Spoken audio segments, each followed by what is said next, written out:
Smart solutions. Add-on desires. Welcome to Adad solutions. నా పేరు కృష్ణప్రియ. నేను ఇంటర్మీడియట్ మొదటి సంవత్సరంలోని జంతుశాస్త్రంకు సంబంధించిన, అలాగే ఇంటర్ సెకండ్ ఇయర్కి సంబంధించి జంతుశాస్త్రంలోని యూనిట్ 2కి సంబంధించిన మానవ శరీర నిర్మాణ శాస్త్రం, శరీర ధర్మశాస్త్రం 2 అనే లెసన్లో ఈరోజు మనం చెప్పుకుందాం అన్నమాట. ఫర్ ఎగ్జాంపుల్, మానవ శరీర నిర్మాణం అంటే ఏంటి అంటే, మానవ శరీరంలో ఏ విధమైన అవయవాలు ఉంటాయి, ఏ విధమైన కణాలతో, కణజాలాలతో, అవయవాలతో నిర్మితమై ఉంటుంది, తర్వాత వాటి చేసే క్రియలు ఏంటివి, ఆ క్రియలకు సంబంధించిన పోషకాలు అయితేనేమి, జన్యు పదార్థాలు అయితేనేమి ఏ విధంగా రూపొందింటాయి, అంతేకాకుండా ఆ శరీరం యొక్క ధర్మం ఏ ఏ విధులు నిర్వర్తిస్తుందనే విషయాన్ని ఈరోజు తెలుసుకుందాం. ఫస్ట్ ఆఫ్ ఆల్, మన శరీరంలో ప్రసరణ వ్యవస్థకు సంబంధించి ముఖ్యమైన అంశం ఏంటంటే రక్తం అన్నమాట. రక్తం అనేది అతిపెద్ద ప్రసరణ వ్యవస్థ మానవ శరీరంలో. అంతేకాకుండా రక్తమే కాకుండా ఇంకొక వ్యవస్థ కూడా ప్రసరణగా మనకు ఉపయోగపడుతుంది అనమాట. ఏంటంటే అది శోషరసం అనమాట. ఇప్పుడు శరీర ద్రవాల్లో ప్రసరణ అనేది ఏ విధంగా ఉంటుందో తెలుసుకుందాం. అంటే శరీర ద్రవాలు అంటే ఏంటి, ప్రసరణ అంటే ఏంటి అనేది తెలుసుకుందాం. ఏకకణ జీవులు తమకు కావలసిన పోషకాలను, ఆక్సిజన్ను పరిసరాల నుంచి నేరుగా గ్రహించి పదార్థాలను పరిసరాల్లోకి వదిలేస్తాయి అన్నమాట. ఏకకణ జీవులు అంటే ఏంటి, మనకి ఎగ్జాంపుల్ వచ్చేసి అమీబా వచ్చేసి నేరుగా పరిసరాల నుంచి ఆహారాన్ని తీసుకొని, అంటే ఆక్సిజన్ కానీ ఇతర ఏ పదార్థాలనైనా తీసుకొని దాంతో ఏర్పడిన వ్యర్థ పదార్థాలను పరిసరాల్లోకి విసర్జిస్తుంది అనమాట. ఆహారాన్ని పరిసరాల నుంచే తీసుకుంటుంది, ఆక్సిజన్ కానీ వాయువులను కానీ ఆహారాన్ని పరిసరాల నుంచి నేరుగా గ్రహిస్తుంది. అలాగే తన శరీరంలో ఏర్పడిన వ్యర్థ పదార్థాలను కూడా నేరుగా పరిసరాల్లోకి విడుదల చేస్తుంది. కానీ ఇది ఏకకణ జీవుల్లో అయితే ఇలా సరళంగా జరిగిపోతుంది. కానీ సంక్లిష్ట నిర్మాణం గల బహుకణ జీవుల్లో జీర్ణనాళం నుంచి పోషకాలను, ఊపిరితిత్తుల నుంచి ఆక్సిజన్ను వివిధ అవయవాలకు, కణజాలాలకు, అదేవిధంగా వివిధ కణాల్లో ఉత్పత్తి అయిన నత్రజని వ్యర్థాలు, కార్బన్ డైఆక్సైడ్లను విసర్జక అవయవాలకు చేరవేయడానికి ప్రత్యేకమైన వ్యవస్థ ఉంటుందన్నమాట.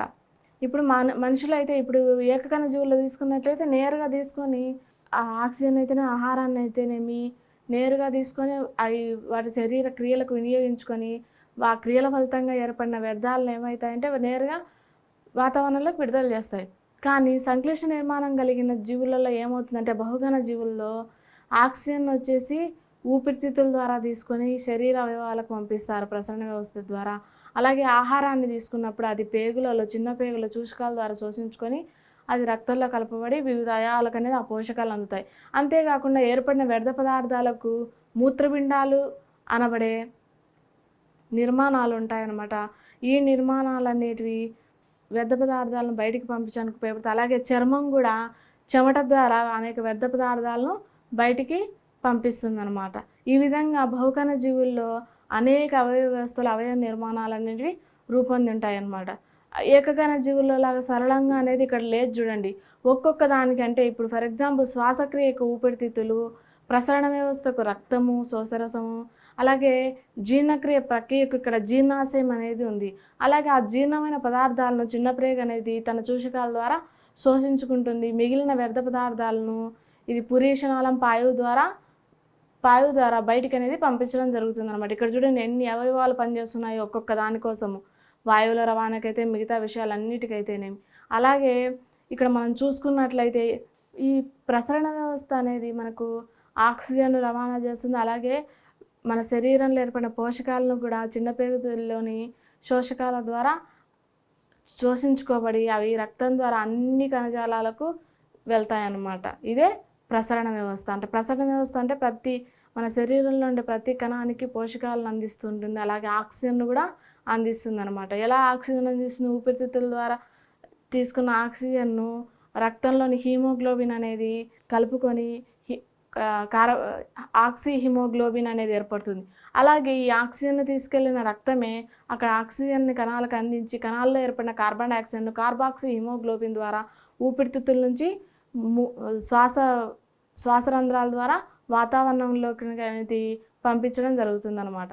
నెక్స్ట్ చూసుకున్నట్లయితే ప్రసరణ వ్యవస్థలోని రక్తము, శోషరస వ్యవస్థలోని శోషరసము, అనే ద్రవ కణజాలాలు పోషకాలను, శ్వాసవాయువులను, హార్మోన్లను వివిధ భాగాల నుంచి సేకరించి సంబంధిత అవయవాలకు, కణజాలాలకు చేరవేస్తాయి. ఇక్కడ చూసుకున్నట్లయితే మనము చూడండి ఏంటండి పోషకాలు, శ్వాసవాయువులు. ప్రసరణ వ్యవస్థలో మనకు 2 ప్రసరణ వ్యవస్థలు ఉన్నాయి. ఒకటి రక్త ప్రసరణ వ్యవస్థ, శోషరస వ్యవస్థలోని శోషరసం అనమాట. రక్త ప్రసరణ వ్యవస్థలో రక్తం అనేది ప్రసరణ కణజాలంగా మనకు ఉపయోగపడుతుంది. అలాగే శోషరస వ్యవస్థలోని శోషరసం అనేది కూడా మనకు ప్రసరణ కణజాలంగా ఇక్కడ ఉపయోగపడుతుంది అనమాట. ఈ ప్రసరణ వ్యవస్థ మనకు వాయువులను, పోషకాలను, హార్మోనులు అనేటువంటి రసాయనిక పదార్థాలను శరీరంలోని అన్ని భాగాలకు తీసుకెళ్తున్నాయి అంటే ప్రసరణము చేస్తున్నాయి. ఏంటివి పోషకాలను, వాయువులను అంటే ఆక్సిజన్, కార్బన్ డైఆక్సైడ్ వాయువులు ఉన్నాయి కదా, అవి హార్మోన్స్ను.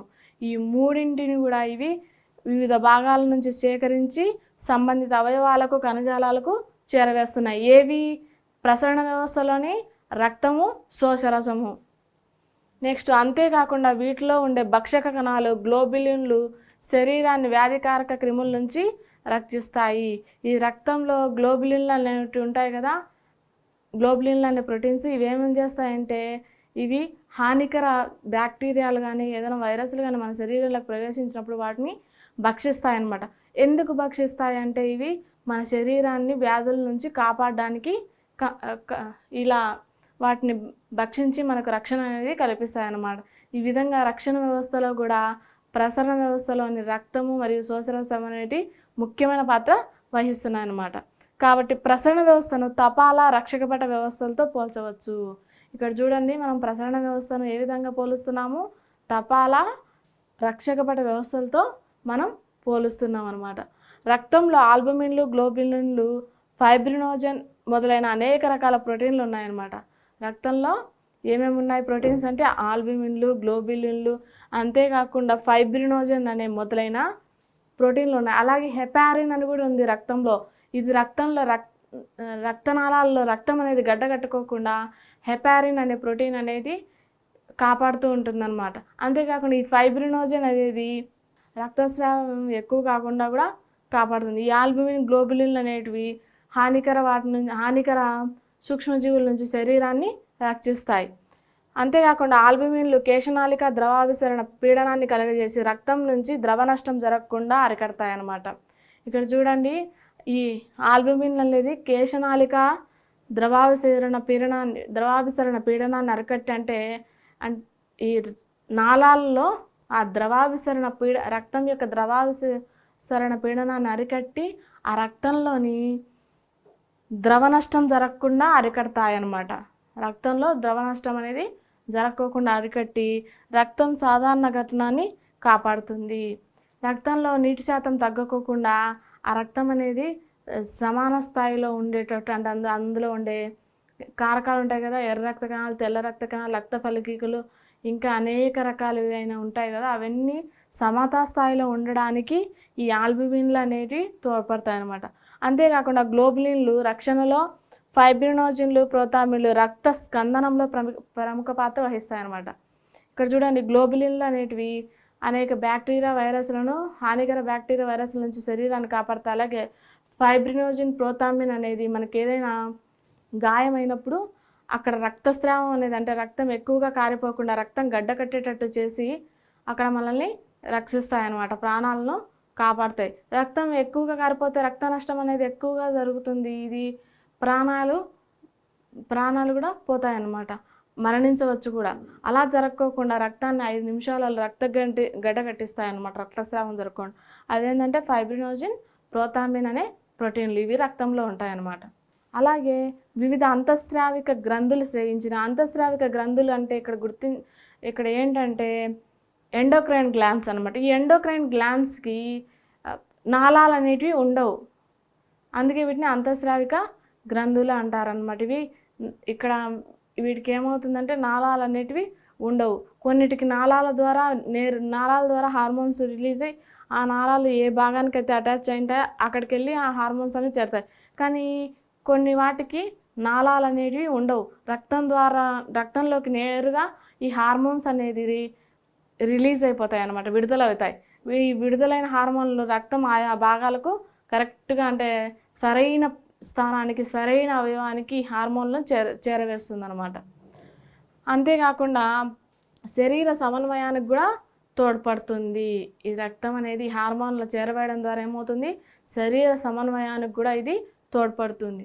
కాబట్టి ప్రసరణ వ్యవస్థను మనము 3వ సమాకాలన లేదా సమన్వయ వ్యవస్థగా పరిగణించవచ్చు. ఈ ప్రసరణ వ్యవస్థను మనము 3వ సమన్వయ వ్యవస్థగా మనం పరిగణిస్తున్నాం అన్నమాట. అంతేకాకుండా రక్త ప్రసరణ వ్యవస్థలో రక్త ప్రవాహానికి అవసరమయ్యే పీడనాన్ని కలుగజేయడానికి, హృదయం రక్త పీడనాన్ని కనిపెట్టడానికి, పీడన గ్రాహకాలు రక్త పరిమాణాన్ని నియంత్రించడానికి ఏడిహెచ్, ఆల్డోస్టిరాన్ అనే హార్మోన్లు ఉంటాయన్నమాట.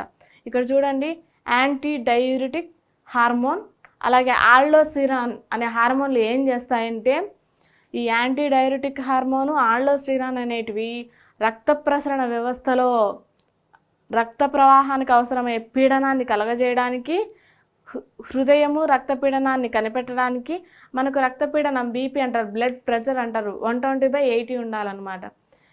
ఎంత ఉంటుంది రక్తపీడనం? 120/80 అనమాట. ఇది సమతాస్థితిలో ఉండడానికి, రక్తపీడనాన్ని కనిపెట్టడానికి, పీడన గ్రాహకాలు రక్త పరిమాణాన్ని నియంత్రించడానికి ఈ యాంటీ డయూరిటిక్ హార్మోను, ఆల్డోస్టిరాన్ అనే హార్మోన్లు ఉన్నాయన్నమాట. ఇవి ఈ పనిని చేస్తాయి అనమాట, రక్తపీడనాన్ని కనిపెట్టడానికి. అదేవిధంగా రక్త ప్రవాహానికి అవసరమయ్యే పీడనాన్ని కూడా ఇవి కనిపెడతాయి అన్నమాట, యాంటీ డయూరిటిక్ హార్మోను అలాగే ఆల్డోస్టిరాన్ అనే హార్మోన్లు. మనం ఇప్పుడు చూసుకున్నట్లయితే యూనిట్ 2లో ప్రసరణ వ్యవస్థలు ఏవేవి, వాటిలో ఏమేమి పనులు చేస్తాయి అనుకున్నాం. ఇప్పుడు యూనిట్ 2A మనం తీసుకున్నట్లయితే ఈ శరీర ద్రవాలు ప్రసరణలో వచ్చేసి మనము ఏ వ్యవస్థల గురించి తెలుసుకుంటామంటే, శోషరస వ్యవస్థ గురించి తెలుసుకుంటాము, అలాగే రక్త స్కందనము, అలాగే ప్రసరణ మార్గాలు, నెక్స్ట్ వచ్చేసి హార్దిక వలయం.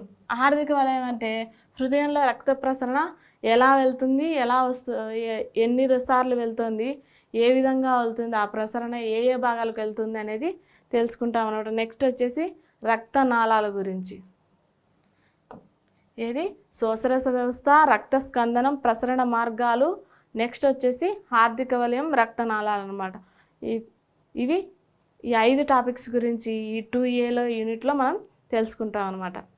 వివిధ జంతు సమూహాలు అంటే మనకు ఏకకణ జీవుల కాంచి బహుకణ జీవుల వరకు చాలా జంతువులు ఉంటాయన్నమాట. ఆ జంతు సమూహాలలో తమ అవయవాల మధ్య పదార్థాల రవాణాకు వివిధ పద్ధతులను రూపొందించుకున్నాయి.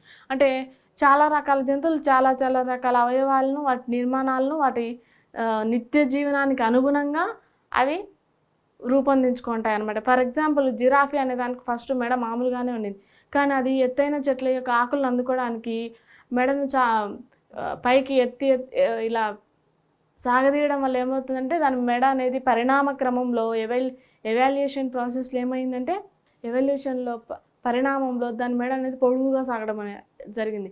అలాగే ఇక్కడ కూడా మనం చూసుకున్నట్లయితే ఈ జీవులు వాటి నిత్యావసరానికి, నిత్య జీవనానికి అనుగుణంగా వాటి అవయవాల మధ్య పదార్థాల రవాణాకు వివిధ పద్ధతులు అనేటివి రూపొందించుకున్నాయి అన్నమాట.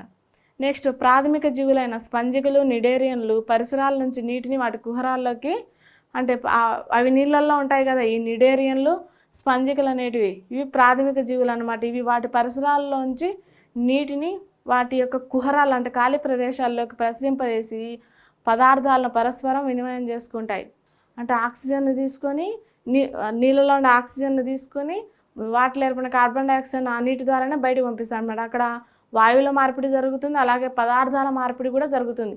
అంటే నీళ్ళల్లో ఉండే పోషక పదార్థాలు, చిన్న రేణువులు వంటి ఆహార పదార్థాలను తీసుకొని వాటి శరీరంలో ఏర్పడిన విషజక పదార్థాలను అదే నీటి గుండా బయటకు అనేది పంపిస్తాయి అన్నమాట. ఇక్కడ పదార్థాల రవాణా జరిగింది, వాయువుల రవాణా రెండూ జరిగినాయి అన్నమాట.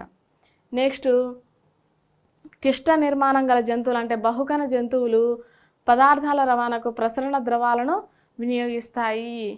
అవి ప్రాథమిక జీవులు అయితే ఏం చేసినాయి, మామూలుగా అయితే అవి నీటిని శరీర కుహరాలకు నేరుగా తీసుకొని పదార్థాల వినిమయం అనేది చేసుకున్నాయి. ఇక్కడ బహుకణ జీవుల్లో వాటి యొక్క అంటే వాటి శరీరాల్లో ఏదైనా పదార్థాలను వివిధ అవయవాలకు పంపించాలన్నా చేయాలన్నా ఏమవుతుందంటే ఇక్కడ ప్రసరణ వ్యవస్థ అనేది రూపొందించుకున్నాయి. పదార్థాల రవాణాకు ప్రసరణ ద్రవాలను వినియోగిస్తాయి. ఆ ప్రసరణ ద్రవాలు ఏంటి? రక్తము, శోషరసము. మానవుడితో పాటు ఇతర ఉన్నత జీవులు, మానవుడే కాకుండా ఇతర ఉన్నత జీవులు కూడా ఏమవుతుందంటే రక్తాన్ని, శోషరసాన్ని ప్రసరణ ద్రవంగా వినియోగిస్తాయి. అంటే బహుకణ జీవులన్నింటిలో దాదాపుగా ప్రసరణ వ్యవస్థలుగా ఏమున్నాయంటే రక్తము, శోషరస వ్యవస్థ అనేటివి ఉన్నాయి.